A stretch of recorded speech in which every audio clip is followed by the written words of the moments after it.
Morris বুকাইলির মতো লোক, ফ্রান্সের যিনি বড় দার্শনিক, উনি বলেছেন যে কোরআনের ভুল ধরার জন্য কোরআন শিখছিলাম, যেহেতু দেখলাম যে বেদে ভুল আছে, বাইবেলে ভুল আছে, ত্রিপিটকে ভুল আছে, সব ধর্মগ্রন্থে ভুল আছে, তো কোরআন শরীফে ভুল আছে।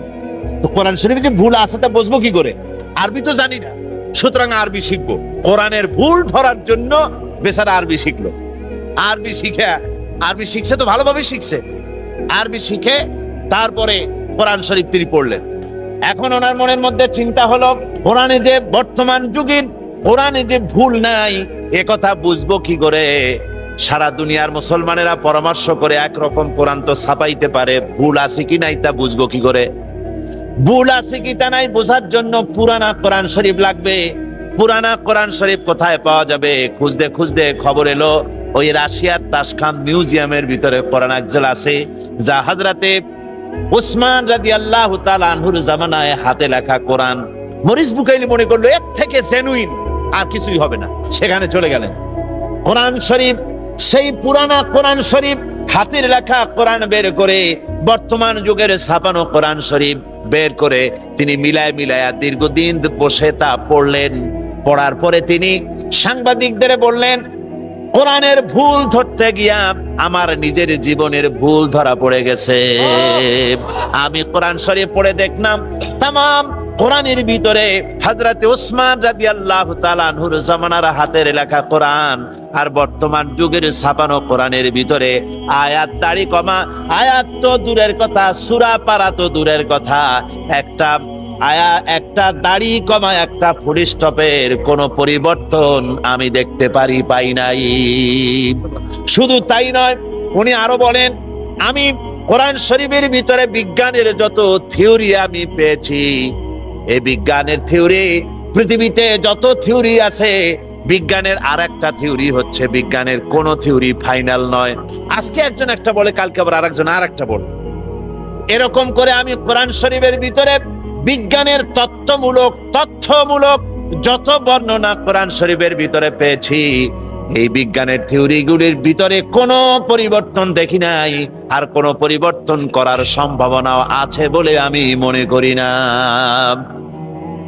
তিনি বলছেন, গোটা কোরআন শরীফ সংখ্যা তত্ত্বের দিক থেকে, বাচন ভঙ্গির দিক থেকে, এর মধ্যে একটা ভুল ধরার জন্য বহুত চেষ্টা করেছি, গোটা কোরআন শরীফ ভিতরে কোথাও এতটুকু আমি ভুল বর্ণনার ভিতরে, আলোচনার ভিতরে আমার নজরে পাইনি। মরিস বুকাইলি পাবে কি করে?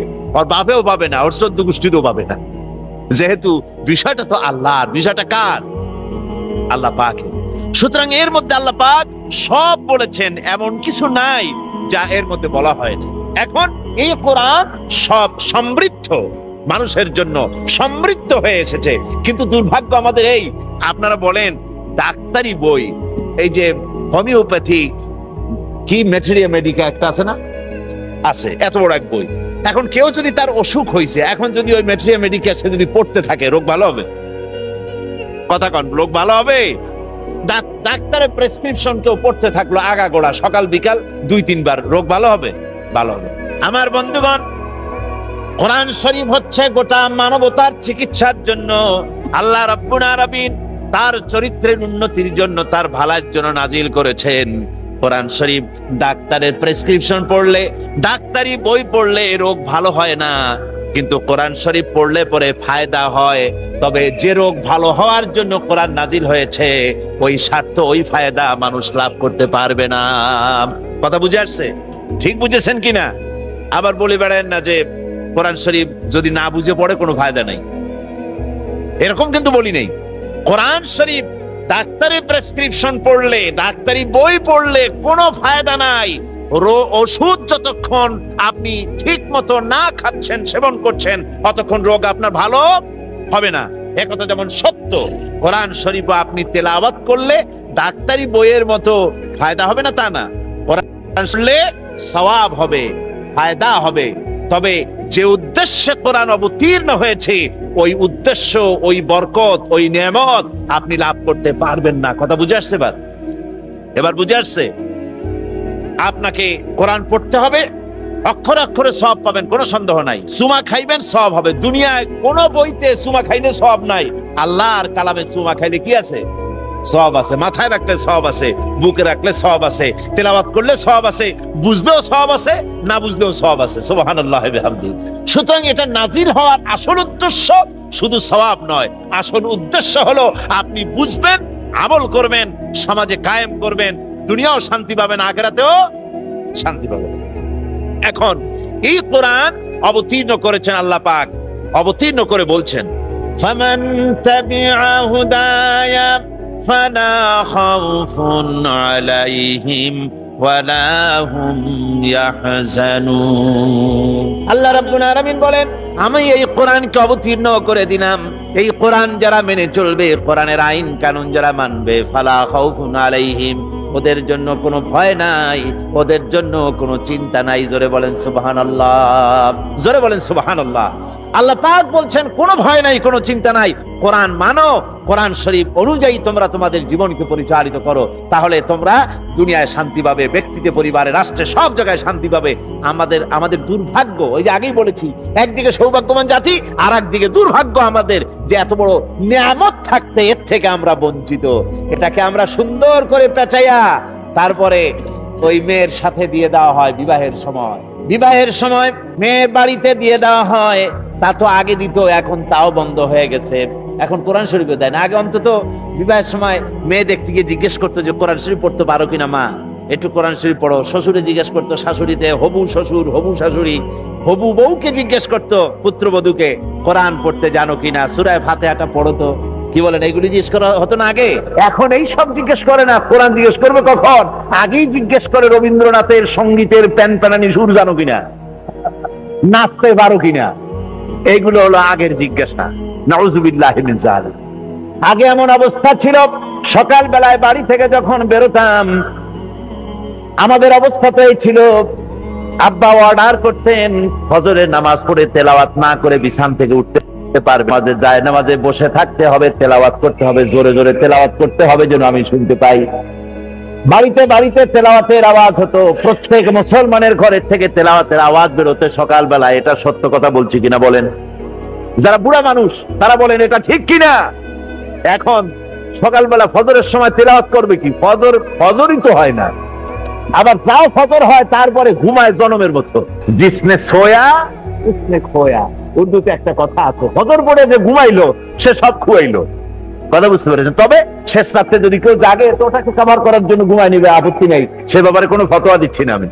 কথাটা হচ্ছে এই যে ফজরের নামাজের পরে যে তেলাওয়াতের সিলসিলা ছিল আগের যুগে, সেটা এখন চলে গেছে। এখন সকাল বেলায় বা দিনের বেলা ওই গলা সাথে সারে গামা পাদানিসা এইগুলি হাবিজাবি এগুলি করতে থাকে। ওই আগের মতো ওই কোরআনের আওয়াজ বাড়ি বাড়ি থেকে বের হয় না। আমার বন্ধুগণ, কোরআনে কারীম কি, কোরআনে কারীমের তেলাওয়াত আগের মতোই আবার যদি চালু করি, কোরআন বুঝতে পারি, কোরআন যদি জীবনের উপরে ধরে রাখতে পারি, আল্লাহর নিয়ামত আমরা লাভ করতে পারবো।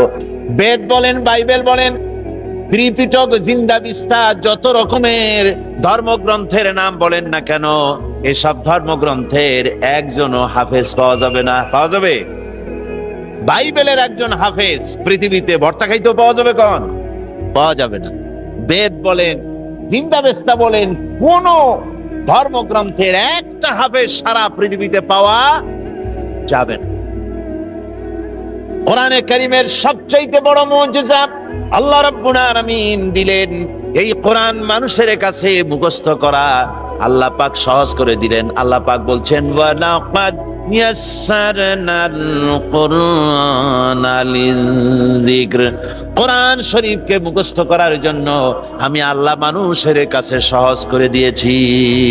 সুবহানাল্লাহ। আল্লাহ সহজ করেছেন। আল্লাহ যদি সহজ না করে দিতেন তাহলে আমরা কি পারতাম? দেখেন না কত বড় কোরআন শরীফ। যদিও এখন কোরআন শরীফ খুব ছোট বানাইছে, ছোট বানাতে বানাতে এখন যে ম্যাচ পাওয়া যায়, এই যে ডিএসএলআই, আমাদের দেশের ডিএসএলআই তো আগে বড় ছিল, এখন ছোট হয়েছে। এই ডিএসএলআইয়ের মধ্যে অন্তত 2 জেন কোরআন শরীফ ঢুকায় রাখা যায়, এইরকম ছোট বানাইছে। এ বানাবার অর্থ কি আমি জানি না, এ প্রতিযোগিতা করার কোনো মানে আছে বলে আমি মনে করি। কোরআন শরীফ ছোট বানায় ওদি হবেটা কি? এ তো মানুষের তেলাওয়াত করতে পারবে না। অহেতুক এটাকে ছোট করার কোনো অর্থই হয় না। এখন কোরআন শরীফ যত ছোটই করা হোক না কেন, আয়াত তো ৬৬৬৬টি আয়াত। ছোট কি দিয়ে করা হচ্ছে? ছোট করা হচ্ছে অক্ষরগুলিকে ছোট করে করে একেবারে মাইক্রোস্কোপ যন্ত্র ছাড়া দেখাই যায় না, এই পরিমাণ ছোট করে করে ছোট করতেছে। ছোট করার আবার অনেক প্রস্তাব আছে। কেউ কেউ বলে যে কোরআন শরীফ আসলেই ছোট হওয়া উচিত। বলে কিরকম? যে বাইবেল যেমন ছোট হয়েছে, অনেক কিছু কাটছাট করে পকেট সাইজ বাইবেল হয়েছে, ওই রকম কোরআন শরীফের সবর আছে অন্তত ৮০-৯০ জায়গায়, সব জায়গায় দিয়ে কাটি দিয়ে ২-১ জায়গায় রাখলে হয়। তারপরে নামাজ আছে ৮০ জায়গায় ৮২ জায়গায়, সব জায়গায় কাটি দিয়ে ২-১ জায়গায় রাখলে হয়। মুসা আলাইহিস সালামের ঘটনা আছে বহু জায়গায়, সব জায়গা দিয়ে বাদ দিয়ে ১ জায়গায় রাখলে হয়। তারপরে ইব্রাহিম আলাইহিস সালামের ঘটনা অনেক জায়গা আছে, ওগুলো বাদ দিয়ে ছোট ছোট করলে কোরআন শরীফ অনেক ছোট হবে, গ্রহণ করতে সুবিধা হবে। এগুলো হলো চালাক মানুষের বুদ্ধি। ওরা কিন্তু আবার একথা কয় না কোরআন শরীফ ছোট বানার জন্য খুব চিন্তা, কিন্তু একথা বলে না যে আল্লাহ আমার যে ২টা চোখ বেহুদা খরচ করে লাভ কি, চোখ একটা বানায় দাও, একটা কানা করে দাও। ২টা কান দিয়ে লাভ কি, একটা কমায় দাও। ১০টা পায়ের তো ১০টা আঙ্গুলের দরকার নাই, বরং হাতে 10টা আছে, আরো 15টা বেশি দাও যাতে টাইপ দ্রুত করা যায়। ভালো বুঝতে পেরেছেন? এভাবে এগুলি বাড়াবার কথা বলে না, বাড়াবার কথা বল। কোরআন শরীফ কমাবার ব্যাপারে কারো কারো এ ধরনের প্রস্তাব আছে, নাউজুবিল্লাহি মিন যালিক। ওরা তো জানে না, কোরআন শরীফ তো পড়ে নাই।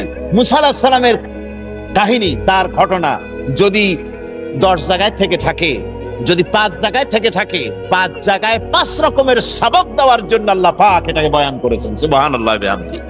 ইব্রাহিম আলাইহিস সালামের ঘটনা, নামাজের কথা, সবরের কথা, যত জায়গায় এসে থাকুক ভিন্ন ভিন্ন আঙ্গিকে ভিন্ন ভিন্ন সবক হেদায়েত দেওয়ার জন্য আল্লাহ পাক এটাকে দান করেছেন।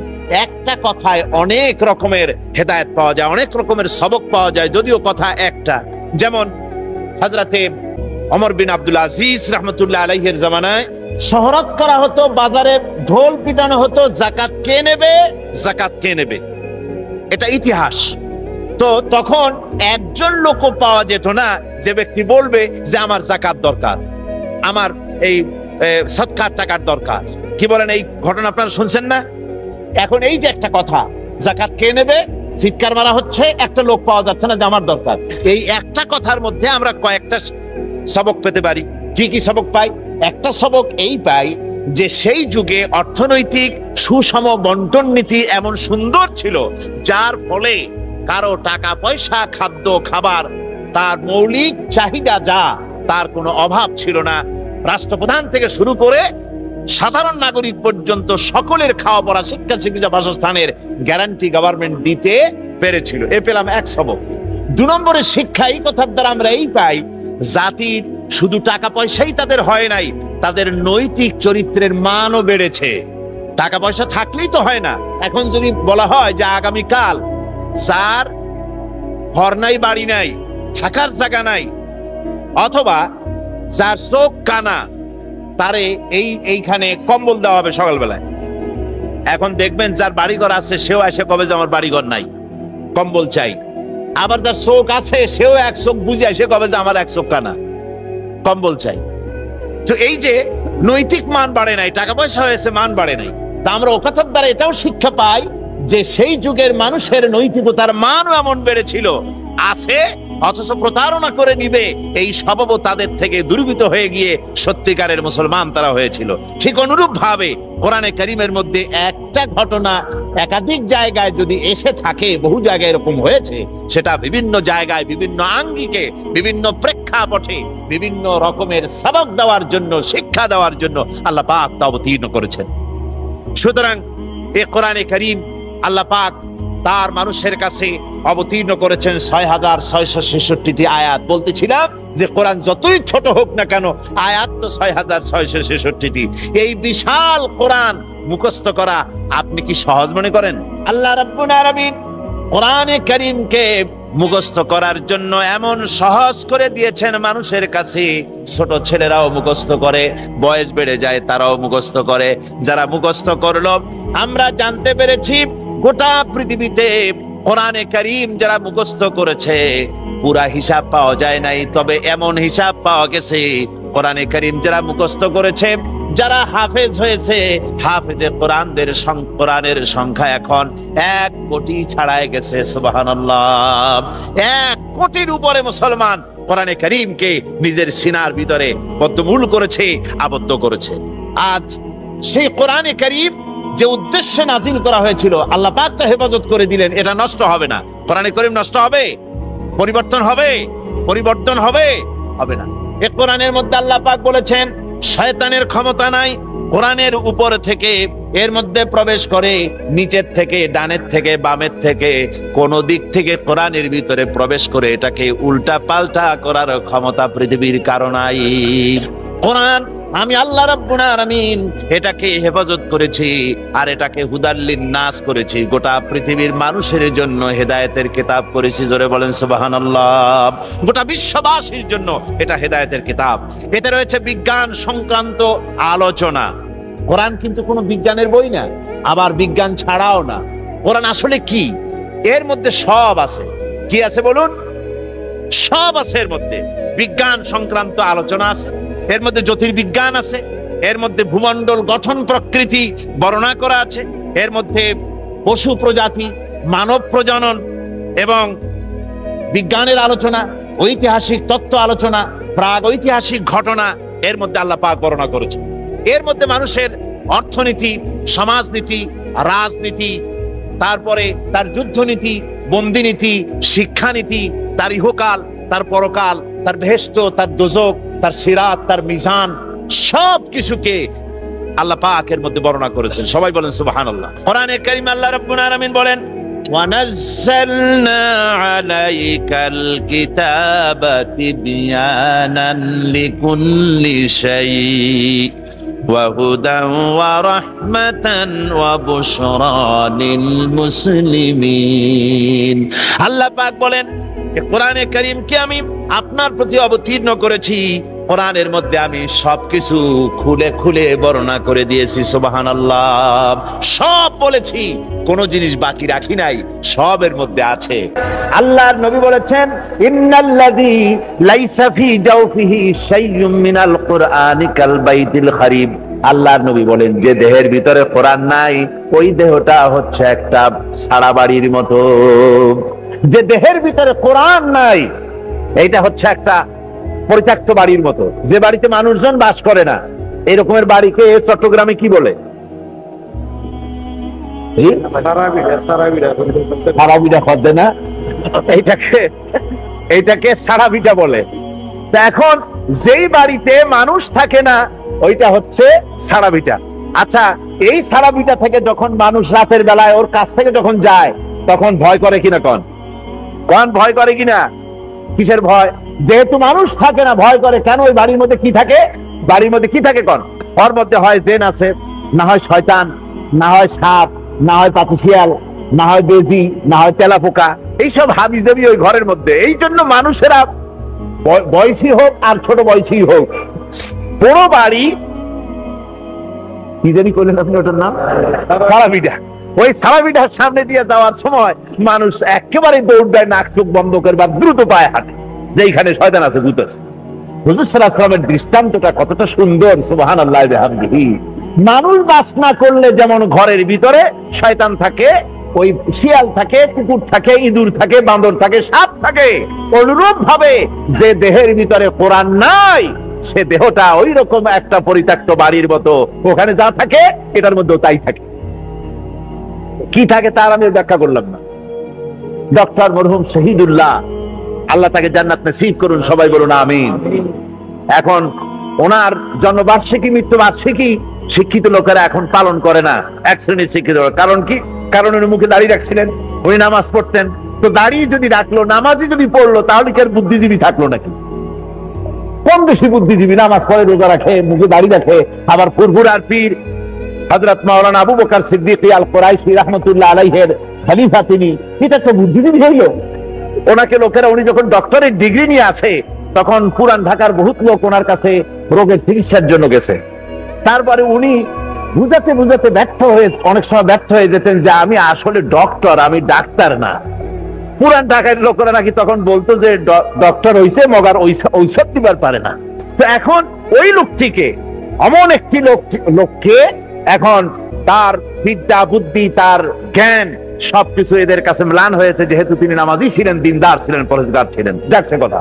ডক্টর মরহুম শহীদুল্লাহ তিনি বলতেন, শিক্ষিতদেরকে বক্তৃতা করতে গিয়ে বলতেন, তোমরা শিক্ষিত লোক ঠিকই, তোমরা বুদ্ধিমান ঠিকই, তোমরা বিদেশ থেকে ডিগ্রি এনেছো তাও ঠিক, নামের আগে ডক্টর, এরকম পিএইচডি অনেক কিছু তোমরা লাগাচ্ছ ঠিকই, তবে শোনো তোমরা পণ্ডিত, কোরআনের ইলম যদি তোমাদের না থাকে তাহলে তোমরা মূর্খ পণ্ডিত। পণ্ডিত ঠিকই কিন্তু কোরআনের ইলম নাই, কিচ্ছু নাই, মূর্খ পণ্ডিত। তার কারণ হচ্ছে ওমা উতিতুম মিনাল ইলমে ইল্লা কালিল, তোমাদেরকে খুব সাধারণ সামান্যতম জ্ঞান তোমাদের দান করা হয়েছে। আসল জ্ঞানের উৎস হচ্ছেন আল্লাহ রাব্বুল আলামিন। যারা বলেন আসল জ্ঞানের উৎস কে? সুবহানাল্লাহি ওয়া বিহামদিহি। আসল জ্ঞানের উৎস হচ্ছেন সেই আল্লাহ পাক। এইজন্য রাসূল পাক সাল্লাল্লাহু আলাইহি ওয়াসাল্লাম বলেছেন খায়রুকুম মান তাআল্লামাল কুরআনা ওয়া আল্লামাহু। হুজুর বলেছেন তোমাদের মধ্যে শ্রেষ্ঠ, ভালো, উত্তম সেই ব্যক্তি যে ব্যক্তি নিজে কোরআন পড়ে এবং নিজে শেখে আর অপরকে শেখায়, সে হলো সবচাইতে ভালো। আল্লাহর নবী বলেছেন এই কোরআন এমন এক কোরআন যে কোরআনের কথা যখন জেনেরা শুনেছে, জেনেরা তখন এই কোরআনের কথা শুনে তখন তারা বলেছে, জেনেরা পর্যন্ত বলেছে ইন্না সামি'না কুরআনান আজাবান ইয়াহদি ইলার রুশদি ফাআমান্না বি। জেনেরা পর্যন্ত কথা না বলে থাকতে পারে নাই, কোরআন শোনা মাত্রই তারা বলেছে ইন্না সামি'না কুরআনান আজাবা, আমরা আশ্চর্য ধরনের কোরআন আমরা শুনেছি, যে কোরআন ইহদি ইলার রুশদি, যে কোরআন সঠিক এবং সহজ রাস্তা দেখায়। জোরে বলেন সুবহানাল্লাহ। জেনেরা বলল আমরা শুনলাম, ফাআমান্না বিহি, শোনা মাত্রই আমরা এই কোরআনের প্রতি ঈমান আনলাম। সুবহানাল্লাহি ওয়া বিহামদিহি। আল্লাহর নবী বলেন মান ক্বালা বিহি সাদাকা, এই কোরআন শরীফ থেকে যারা কথা বলে তারাই সত্য কথা বলে। নবীর সার্টিফিকেট শোনেন, কোরআন থেকে যারা কথা বলে তারাই সত্য কথা বলে, যেহেতু কোরআনের কথা হচ্ছে আল্লাহর। কোরআনের কথা কার? ওয়া মান আসদাকু মিনাল্লাহি কিলা, আর আল্লাহর চাইতে সত্যবাদী আর কে হতে পারে? মান ক্বালা বিহি সাদাকা, যে ব্যক্তি কোরআন থেকে কথা বলে সে সত্য কথা বলে। ওয়া মান আমিলা বিহি উজরা, যে ব্যক্তি কোরআন থেকে আমল করবে আল্লাহ অবশ্যই তাকে পুরস্কৃত করবেন। সুবহানাল্লাহি ওয়া বিহামদিহি। ওয়া মান হাকামা বিহি আদালা, আর কোরআন থেকে যে বিচার ফয়সালা করবে কেবলমাত্র সেই সঠিক জাস্টিস, সুবিচার প্রতিষ্ঠিত করতে পারে। যারা বলেন সুবহানাল্লাহি ওয়া বিহামদিহি।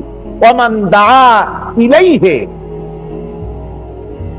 হাদা ইলা সিরাতিল মুস্তাকিম, আর যে ব্যক্তি কোরআনের দিকে মানুষকে ডাকে সেই ব্যক্তি কেবল সহজ সরল রাস্তা মানুষকে দেখায়। সুবহানাল্লাহ পড়ে তাবারাকাল্লাযী নাযালাল ফুরকানা আলা আবদিহি লিয়াকুনা লিল আলামিনা নাযীরা الذي له ملك السماوات والأرض ولم يتخذ ولدا ولم يكن له شريك في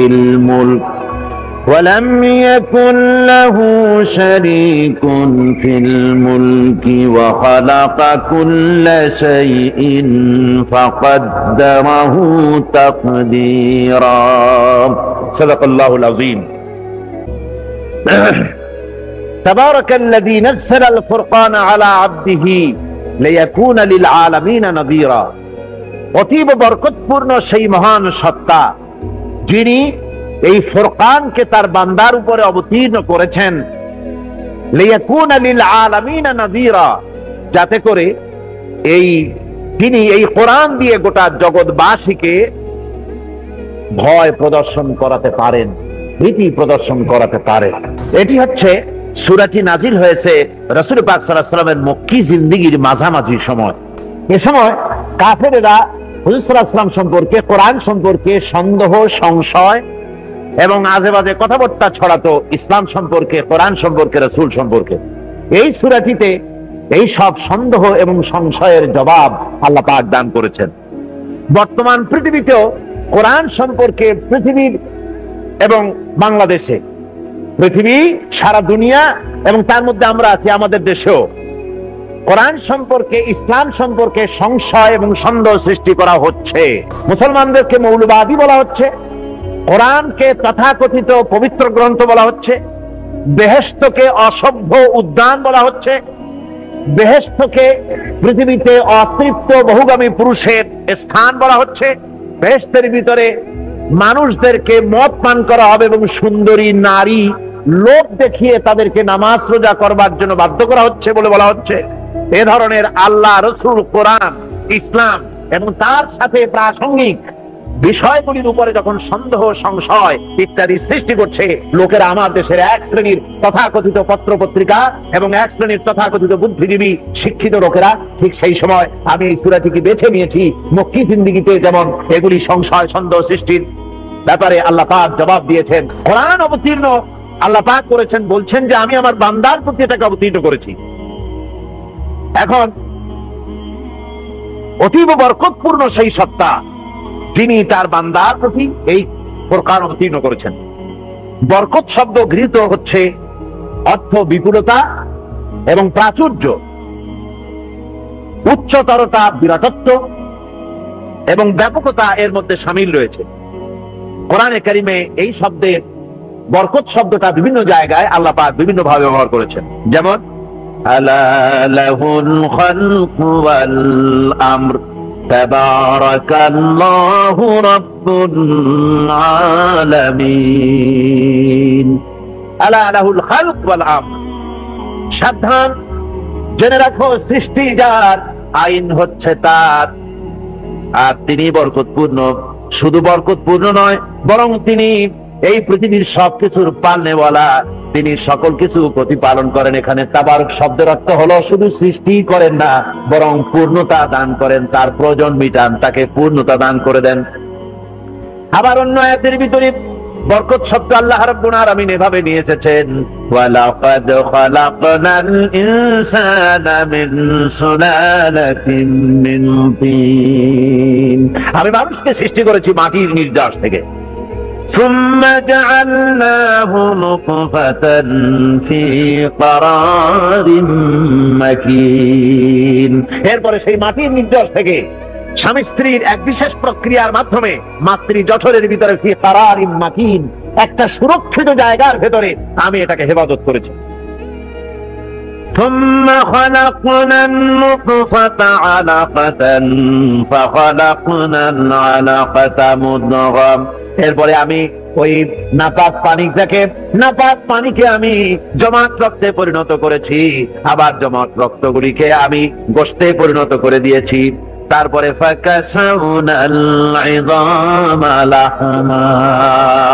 এরপরে গোশত এবং চামড়া দিয়ে সুন্দর করে বডি ফরমেশন করে আমি চামড়ার ছাউনি দিয়ে সুন্দর করে মানুষের আকৃতি দিয়েছি। ثم أنشأناه خلقا آخر فتبارك الله أحسن الخالقين। আর এরপরে আমি সুন্দর করে এক মানুষের আকৃতি তাকে দিয়ে সুন্দর করে এই পৃথিবীতে তাকে পাঠিয়েছি। এখানে তাবারক শব্দ দিয়ে আল্লাহ রাব্বুল আলামিন ওই প্রতিপালনের কথাই বলেছেন। শুধু প্রতিপালন নয়, প্রবৃদ্ধি, মানুষের শরীরের বাড়তি, অর্থাৎ আমি শুধু সৃষ্টি করি নাই, প্রতিপালন করেছি, প্রয়োজন মিটিয়েছি। যখন যেটা দরকার সেই দরকারও আমি তাকে মিটিয়ে দিয়েছি। যেমন মানুষ যখন পৃথিবীতে এসেছে, আসার সাথে সাথে মুখে দাঁতের দরকার ছিল না, যেহেতু সে লিকুইড খাচ্ছে, লিকুইড খাবে, তরল জিনিস খাবে, দাঁতের দরকার নাই। যখন দাঁতের দরকার হলো, বিনা চাহিদায়, বিনা দরখাস্তে, বিনা কামদাকারিতে, বিনা মুনাজাতে আল্লাহ রাব্বুল আলামিন প্রয়োজন মাফিক তার দাঁতের ব্যবস্থা করেছেন, চোখের আকৃতি দিয়েছেন, নাক দিয়েছেন, যা দরকার আস্তে আস্তে শরীরের হাত পাও, অঙ্গ প্রত্যঙ্গাদি আস্তে আস্তে করে এর বৃদ্ধি ঘটিয়েছেন, সৃষ্টি করলেন, প্রতিপালন করলেন, আবার পূর্ণতায় পৌঁছিয়ে দিলেন। এভাবে করে বরকত শব্দের এখানে যে বরকত ব্যবহার করা হয়েছে, তাবারাকাল্লাযী নাযালাল ফুরকান, এখানে যে বরকতটা সেটা হচ্ছে অনুগ্রহের ব্যাপারে এই বরকত শব্দটা এখানে ব্যবহার করা হয়েছে। তার মানে ওই আল্লাহ রাব্বুল আলামিন, ওই সত্তা, ওই মহান সত্তা যিনি বরকতপূর্ণ, তিনি অনুগ্রহ করেছেন। কি অনুগ্রহ? বিরাট অনুগ্রহ এবং কল্যাণ তিনি তোমাদের প্রতি করেছেন। সেটা হচ্ছে নাযালাল ফুরকান, কোরআন শরীফ দিয়েছেন। এটা হচ্ছে গোটা বিশ্ববাসীর জন্য আল্লাহ পাকের সবচেয়ে বড় অনুগ্রহ। জোরে বলেন সুবহানাল্লাহ। কোরআন হচ্ছে বিশ্বের সর্বশ্রেষ্ঠ নিয়ামত। শ্রেষ্ঠ নিয়ামত কি কোন? কোরআনে কারীম হচ্ছে সর্বশ্রেষ্ঠ নিয়ামত এই পৃথিবী। আল্লাহ রাব্বুল আলামিন বলেন, যে কোরআনে কারীমকে এই বিরাট নিয়ামত আমি তোমাদের জন্য দিয়েছি, নাজিল করলাম। আমি এই কোরআনকে নাজিল করেছি তোমাদের উপরে। এর নাম এখানে কোরআন না বলে আল্লাহ বললেন ফুরকান। কি বলেছেন? ফুরকান বলেছেন। কোরআন শরীফের কয়েকটা নাম আছে, কোরআনের ভিতরে কোরআনের অনেকগুলি নাম। যেমন কোরআনের নাম জিকির, নাহনু নাযালনা যিকরা, এখানে কোরআনের নাম জিকির বলা হয়েছে। আবার কোরআনের নাম কিতাব, ইন কুনতুম ফি রাইবিম মিম্মা নাযালনা আলা আবদিনা ফাতু বিসূরাতিন মিন মিসলি। কোরআনের নাম কিতাব মানে কোরআন, তানজিল মানে কোরআন, হুদা মানে কোরআন। যেমন সূরা ফাতিহার ভিতরে আল্লাহ পাক বলেছেন, হুয়াল্লাযী আরসালা রাসূলাহু বিল হুদা ওয়া দীনিল হক লিইয়ুযহিরাহু আলাদ দীনি কুল্লিহি ওয়া কাফা বিল্লাহি শাহীদা। এখানে হুদা মানে কোরআন। এভাবে করে আল্লাহ রাব্বুল আলামিন বিভিন্ন জায়গায় কোরআনের বিভিন্ন নাম বলেছেন। এখানে বলেছেন ফুরকান। ফুরকান শব্দের অর্থ হচ্ছে আল ফারকু বাইনাল হক ওয়াল বাতিল। ফুরকান হচ্ছে সেই জিনিস যা হক এবং বাতিলের মধ্যে পার্থক্য সৃষ্টি করে। ফুরকান হচ্ছে সেই জিনিস যা কল্যাণ এবং অকল্যাণ, মঙ্গল এবং অমঙ্গলের ভিতরে পার্থক্য সূচিত করে, সত্য এবং মিথ্যাকে পার্থক্য সূচিত করে গোটা বিশ্ববাসীকে দেখায় দেয় কোনটা মিথ্যা, কোনটা সত্য, কোনটা কল্যাণ, কোনটা অকল্যাণ। দুনিয়াবাসীকে আল্লাহ রাব্বুল আলামিন তা দেখিয়ে দেন। এই জন্য এখানে ব্যবহার করা হয়েছে ফুরকান।